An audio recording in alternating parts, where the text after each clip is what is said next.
அனைவருக்கும் கணித வணக்கம். இப்போ பார்க்க போகிறது 7ஆம் வகுப்புக்குரிய கணக்கு முதல் பருவம்.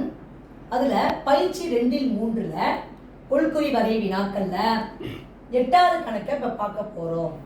உயரம் 5 சென்டிமீட்டர், இணை பக்கங்களின் அளவுகள் முறையே 8 சென்டிமீட்டரும் 10 சென்டிமீட்டரும் கொண்ட சரிவகத்தின் பரப்பளவு அப்படின்னு சொல்லி கணக்கில் கேள்வி கேட்கப்பட்டிருக்கு. ஆப்ஷன் கொடுத்துருக்காங்க. இந்த கணக்கை பொறுத்த வரைக்கும் சரிவகத்தினுடைய பரப்பளவு கண்டுபிடிக்க சொல்லி கொடுக்கப்பட்டிருக்கு. என்னென்ன கொடுத்துருக்காங்க பாருங்க. உயரம் கொடுத்துருக்காங்க, இணை பக்கங்களின் அளவுகள் கொடுத்துருக்காங்க, அதாவது h கொடுத்துருக்காங்க, a b ஓட மதிப்பு கொடுத்துருக்காங்க, பரப்பளவு கண்டுபிடிக்க போறோம். இப்போ பாருங்க, சரிவகத்தின் உயரம் எத்தனை சென்டிமீட்டர் கொடுத்துருக்காங்க? 5 சென்டிமீட்டர். h உயரம் 5 சென்டிமீட்டர். இணை பக்கங்கள் ஏங்கிறது 8 சென்டிமீட்டர். B எவ்வளவு கொடுத்துருக்காங்க? 10 சென்டிமீட்டர் கொடுத்துருக்காங்க. 10 சென்டிமீட்டர்.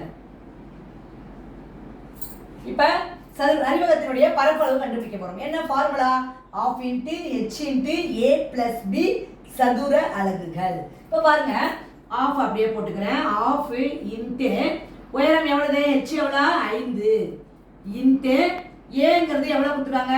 8 + b என்பது 10. இப்ப அடுத்த ஸ்டெப் என்ன செய்றோம்?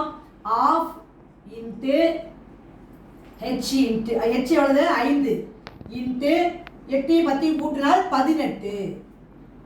அடுத்த ஸ்டெப் பாருங்க. இது 2 ஓர் 2 9 2 18. இப்ப இருக்கிறது என்ன இருக்கு? 9 5 இருக்கு. 9 5 பெருக்கினா என்ன வந்துரும்? 45 சதுர சென்டிமீட்டர். இந்த கணக்குக்குரிய விடை சரிவகத்தின் பரப்பளவு 45 சதுர சென்டிமீட்டர். உயரம் கொடுக்கப்பட்டிருக்கு, இடைப்பக்கங்களின் அளவுகள் கொடுக்கப்பட்டிருக்கு. சரிவகத்தின் பரப்பளவுல பயன்படுத்தி நம்ம அந்த ஃபார்முலாவில் என்ன செஞ்சிருக்கோம்? விடையை கண்டுபிடிச்சிருக்கிறோம்.